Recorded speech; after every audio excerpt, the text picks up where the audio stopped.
Muy buenos días para todos. Estamos dando inicio al comité GSC correspondiente al 12 de diciembre de 2017. En datos económicos de la jornada se destaca la cifra de inflación del Reino Unido, la cual de manera sorpresiva volvió a incrementarse. El mercado esperaba se mantuviera en el acumulado 12 meses en el 3%. La cifra subió al 3.1%. En relación a los Estados Unidos, bueno, en Europa también tuvimos un indicador de confianza, y me adelanto a las noticias que teníamos preparadas para esta zona, de inversionista calculado por el Instituto ZEW en Alemania. Este indicador registró un descenso más allá de lo que había anticipado los analistas, pasando como de 18.7 a 17.3. El mercado esperaba que se mantuviera alterado en 18. Con relación a los Estados Unidos, tenemos indicadores de inflación al producto, espera un leve ascenso del 2.8 al 2.9%, colocación de tesoros a 30 años por cerca de 12 billones de dólares y pues ya recuerden que hoy comienza la reunión de 2 días de la Reserva Federal. Mañana sabremos dónde lo más relevante, además pues obviamente el incremento que el mercado haya descontado de 25 puntos básicos, será la actualización de pronósticos de lo que serían ajustes del 2018, así como el mercado subió de 2 a 3 veces en posibles aumentos para el próximo año. Eventualmente esa reforma fiscal podría hacer que los miembros de la Fed pasen de 3 a 4 y eso es tal vez lo más relevante para el día de mañana.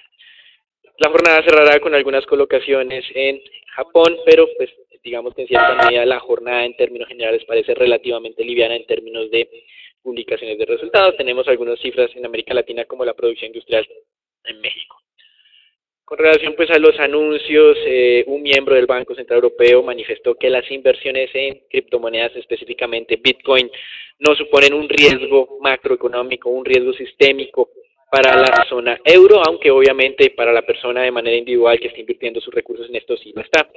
La SEC anunció que va a empezar a hacer como un poco más de labores restrictivas en este mercado de criptomonedas, después de que ya tuvimos esta semana el debut en el mercado de futuros del Bitcoin en los Estados Unidos, algo que reportábamos el día de ayer.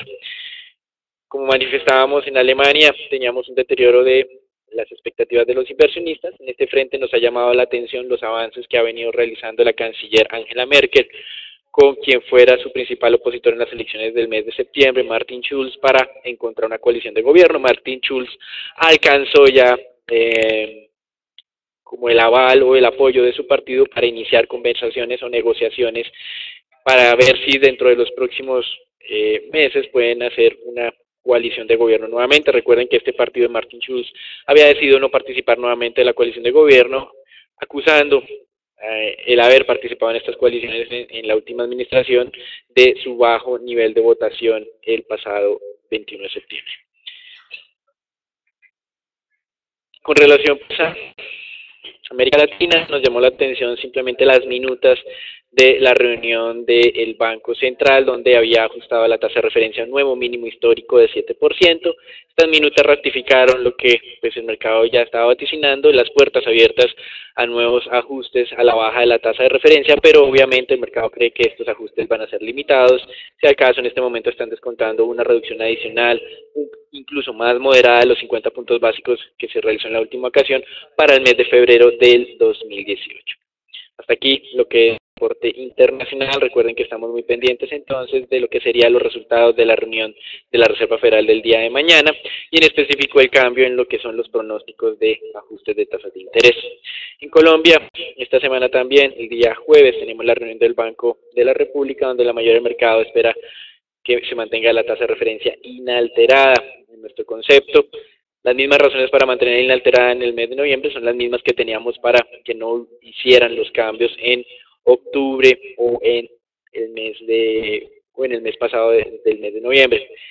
Por lo tanto, si nos atuviéramos a las justificaciones para hacer ajustes, tendríamos las mismas razones para el mes de diciembre y por eso vemos que es posible un nuevo recorte. El mercado ha decidido que no, teniendo en cuenta un incremento de 4 puntos básicos en la inflación básica, algo que no vemos que nosotros sea suficiente para modificar el balance de fuerzas dentro del Banco de la República, o tal vez algunos pueden estar pensando que la decisión del día de ayer de Standard & Poor's, la firma calificadora, de reducir la calificación de Colombia y por ende presionar las tasas hacia el alza pueda tener algún tipo de repercusión en las decisiones del Banco de la República por esta vía de tasas de interés o ya sea por la vía de una depreciación del peso colombiano que podría generar algún tipo de presión inflacionaria. No lo vemos tan claro por ese lado. Creemos que esa decisión de Standard & Poor's llega un poco tarde. El año pasado nosotros habíamos manifestado que ese deterioro de las finanzas públicas era suficiente para que las firmas calificadoras tomaran esa decisión de bajarnos del triple B al triple B menos. Sin embargo, durante ese mismo periodo de tiempo, firmas calificadoras como Fitch Ratings eliminaron su perspectiva negativa y asignaron perspectiva estable, algo que nos parecía un poco contraintuitivo. La razón es que tomó el día de ayer Standard & Poor's para reducirnos la calificación son razones totalmente explicables. La primera de ellas tiene que ver con el ciclo de precios de materias primas, bajo el ciclo que afectó obviamente los ingresos fiscales del país. Esto pues ya se sabía de vieja data, sin embargo pues las firmas calificadoras no habían actuado en su momento. El bajo nivel de crecimiento, esto sí es nuevo, para el año 2017 tuvimos que hacer revisiones constantes a la baja de nuestros pronósticos. Esto ocurrió efectivamente e impactó la visión que tenía Standard & Poor's sobre Colombia. Standard & Poor's tiene un pronóstico de 1.6 de crecimiento para este año. Recuerden que se comenzó el 2017 con expectativas cercanas al 2%. Y el tercer factor es algo de lo que nosotros hemos venido hablando de manera insistente, es el incumplimiento en términos de metas de recaudo fiscal, que solo fue cubierto hasta que se recibió una indemnización no esperada por parte de Movistar y de Claro, con relación a unos contratos que se tenían de devolución de equipos para finales de los 90, algo que el gobierno de turno no solicitó, que obviamente esas compañías aprovecharon para, en cierta medida, mejorar su rentabilidad. Con relación a esto, entonces, Standard & Poor's da en cierta medida un efecto o un fuerte castigo a lo que ha venido ocurriendo. Pues si bien es cierto, creíamos que el año pasado era el momento idóneo para hacer ese ajuste. Este año ya habíamos visto cómo se estaban reduciendo algunos factores de riesgo en la economía colombiana, que hablaremos más adelante. La última vez que Standard & Poor's decidió reducir la calificación de Colombia fue en el año 2000, es decir, estamos hablando hace más de 17 años. Colombia no recibía una reducción de su tasa o por lo menos de su calificación por parte de esta calificadora. Y la última vez que Colombia tuvo este nivel de calificación para Standard & Poor's fue en el periodo marzo 2011, abril 2013. Por lo tanto, pues sin duda es una sorpresa para los inversionistas y tendrá repercusiones en el mercado local. Más aún cuando hoy el 25% de la tenencia de TES es de los inversionistas extranjeros. Esto no ocurría ni siquiera en ese periodo del 2011 al 2003. En ese momento la tenencia de extranjeros de TES, si al caso, era del 2 al 3%.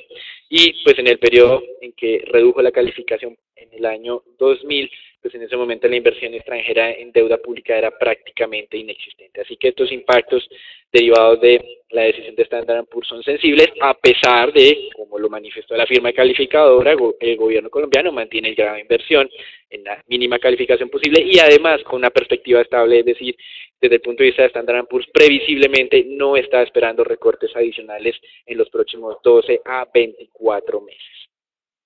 Aquí sirve para recordar que las otras dos firmas calificadoras, Fitch con calificación triple B y Moody's también con calificación equivalente al triple B, en cierta medida han manifestado su respaldo al ajuste económico de Colombia, algo que nosotros pues no vemos tan claramente.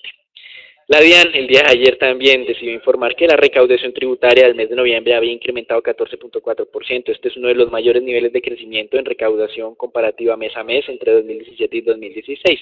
Sin embargo, lo relevante aquí es la advertencia que hemos venido realizando de manera insistente, tal vez desde abril de este año, es que la meta de recaudo bruto no se va a cumplir. Esa meta estaba alrededor de los 140, sin embargo, aparentemente hubo un ajuste a 142 billones de pesos.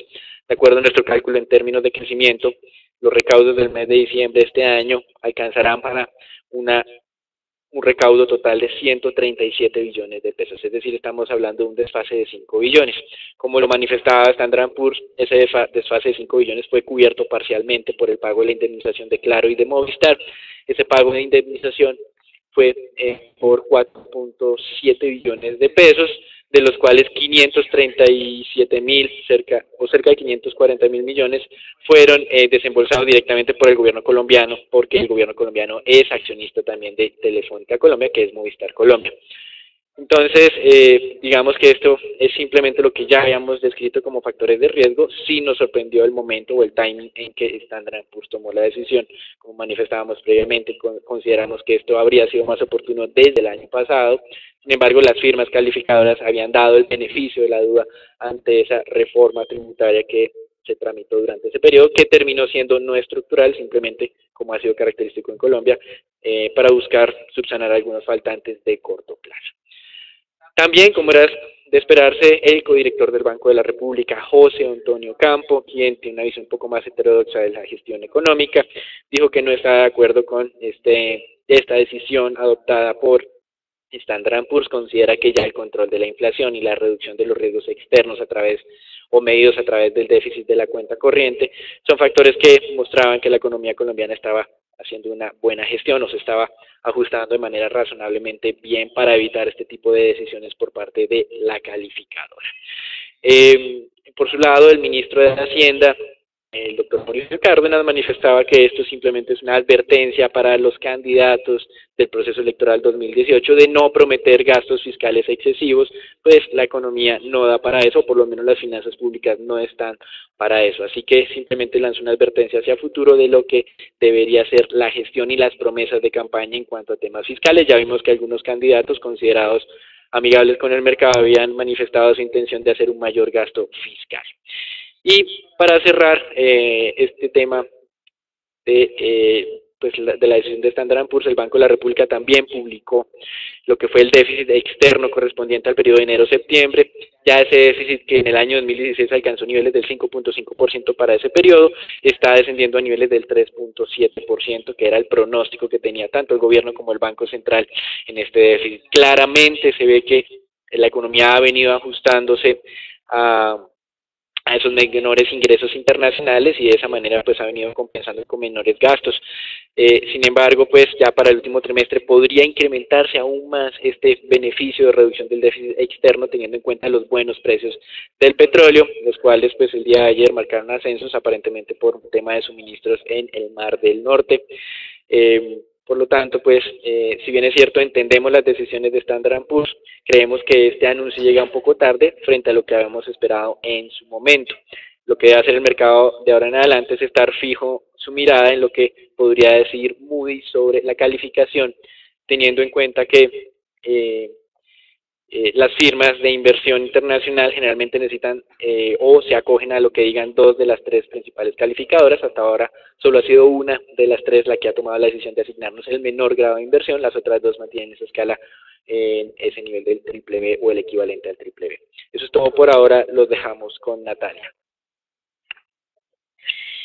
Buen día para todos y pasando ahora con el análisis técnico del mercado local, vamos a ver cómo el índice Colcap el día de ayer veíamos que tuvo una explosión de volatilidad, no solamente atacó lo que fue el primer nivel de referencia que veíamos sobre los 1460 puntos, sino que a su vez pues ya cerró sobre los 1470 puntos. Este nivel pues es máximo, no lo veíamos desde finales de octubre, pero les recuerdo que para el día de hoy podríamos ver algo de volatilidad después de las noticias que ya fueron discutidas por Daniel y por el contrario podríamos entonces seguir monitoreando lo que sería el nivel de congestión de los 1480 puntos y el nivel de soporte sobre los 1450. Les recuerdo que tradicionalmente pues no existe un gran impacto en lo que serían las acciones frente a estas decisiones de calificación crediticia, por lo cual pues les recomiendo que el movimiento podría seguir siendo estable dentro de este nivel y el rango que ya hemos observado reiteradamente entre los 1460 y los 1480 puntos.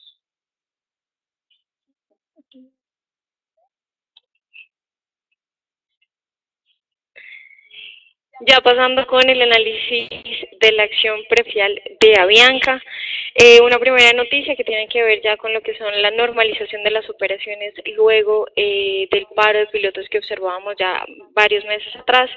El día de ayer la empresa estableció que ya se han reincorporado más de 500 pilotos pues, que hacían parte del sindicato y ya han vuelto y retomado las operaciones normales. Sin embargo, pues Avianca señaló que mantiene activo lo que sería el plan de choque que ya lleva casi 3-4 4 meses activos y que incluye no solamente la asignación de aeronaves mucho más grandes con capacidad más amplia para los pasajeros en las rutas nacionales, sino a su vez una disposición de un mayor número de auxiliares de servicio y personal de apoyo en los aeropuertos. Como vemos, la acción el día de ayer retrocedió un 0,97%, pero vemos que fue una ligera corrección después de este segundo ataque que vemos al nivel Fibonacci de los 3.063 pesos. Como vemos, la tendencia positiva se mantiene, pero pues les recuerdo que este nivel puede presentar algo de resistencia en las próximas jornadas antes de llegar a lo que sería nuestro primer precio objetivo de los 3.100 pesos. Y ya pasando con el análisis de la acción de Ecopetrol, muy en línea con lo que veíamos que fue la nota Standard & Poor's y la revisión de la calificación de deuda soberana para Colombia. A su vez, la calificadora revisó también la calificación de Ecopetrol en línea con la revisión pues que vimos en Colombia, pasando también de BBB a BBB- con un grado de inversión. Mantuvo lo que fue la calificación individual, pero pues les recuerdo que esta calificación no tiene en cuenta lo que sería el respaldo del gobierno, por lo cual pues la calificación global para la compañía sí fue afectada y revisada a la baja. Como vemos el día de ayer la acción pues tuvo una explosión de volatilidad, fue de las acciones con el mayor avance para la jornada, un 5%. Vemos que cerró sobre los 1.885 pesos, este es un nuevo máximo para la época reciente. Sin embargo, vemos que es un nivel que no observábamos desde 2015, pero les recuerdo que un movimiento así de pronunciado lo que podría representar es una leve corrección a la baja o incluso pues mantenernos dentro del rango que ya habíamos observado durante los últimos meses. Aquí damos por finalizado el comité del día de hoy. Les recuerdo conectarse todos los días a las 8 de la mañana por transmisión en vivo en Facebook y Twitter. Feliz día para todos.